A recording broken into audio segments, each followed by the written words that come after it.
Alright everybody, I'm Nat, and today I'm going to go over just how the redstone, the commands behind the EnderCrystal Magic Mod in Vanilla, all that actually works. And what you see in front of you, or what you see in front of me, is basically the three main devices, or the three groups of devices, in the bedrock box itself, just laid out on the ground here. It's exactly the same thing, but this is the way I built it, and it's easier to explain this way. Currently, all of them are turned off, but they would all be running like that. Where the mod actually turned on. That's what the three levers are for. So basically, it's constantly trying to clear from the nearest player.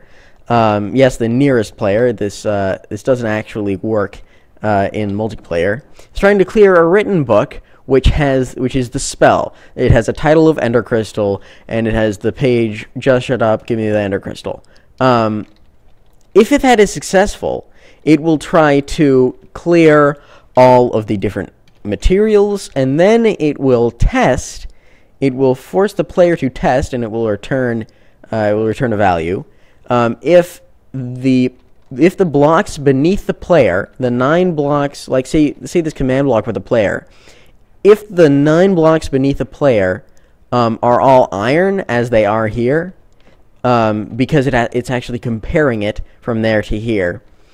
If they're all iron, it will that will also output a signal.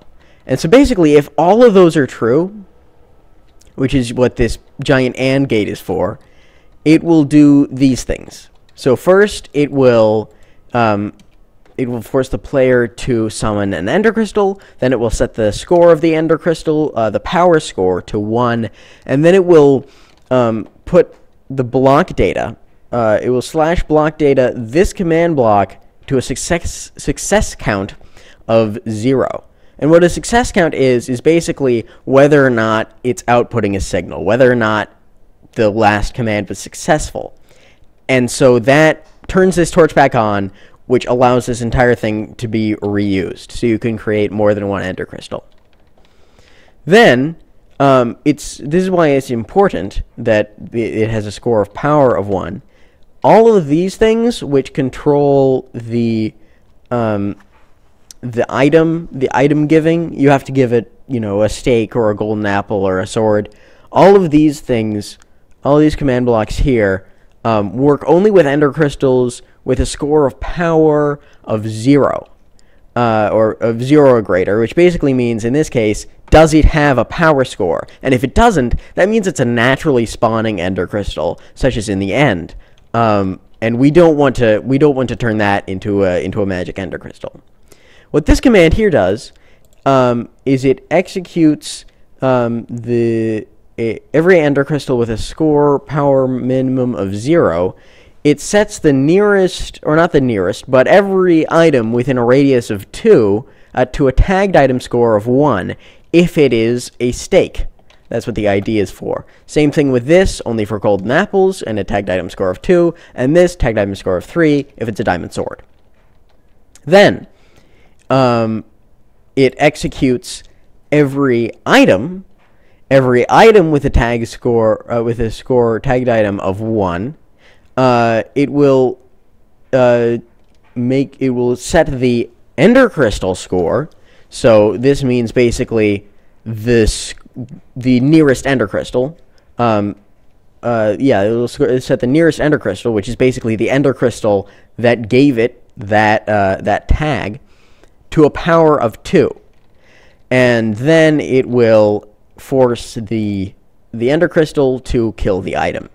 Same thing with all of these. These I'll get to later because they actually go along more with this. This is the clock. So this is just a hopper clock, a very popular design of hopper clock.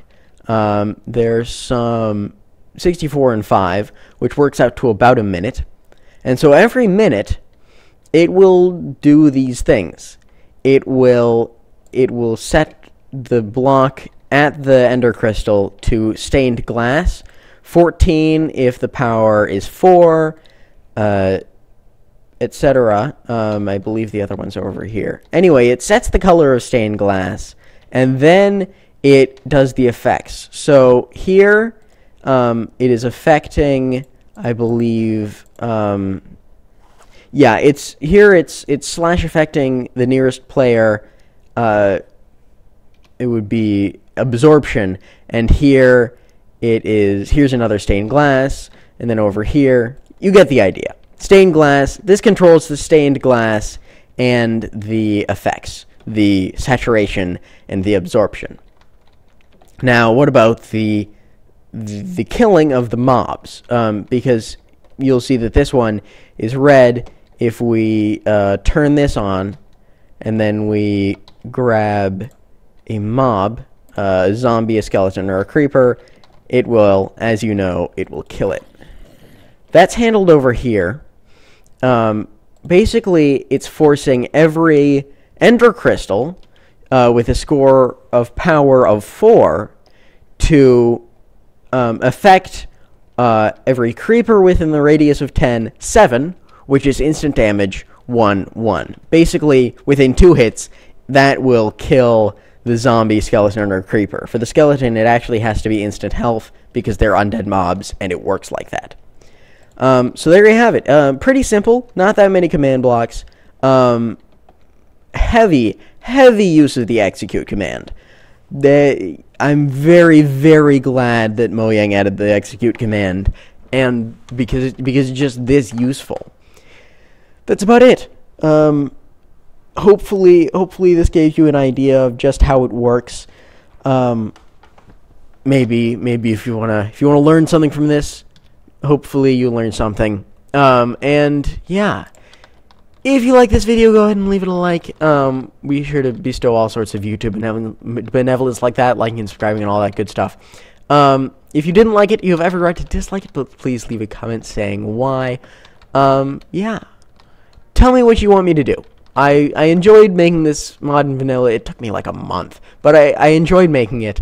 And, you know, I just want to hear your opinions because, and at the end of the day, I'm making these for you guys. And so, if you're not enjoying them, that I don't want to make them. So there you are. Tell me what to do. All that. Beware the creeper. Respect the cows. Bestow you to benevolence, as I have already said. And I will see you all later. Take care.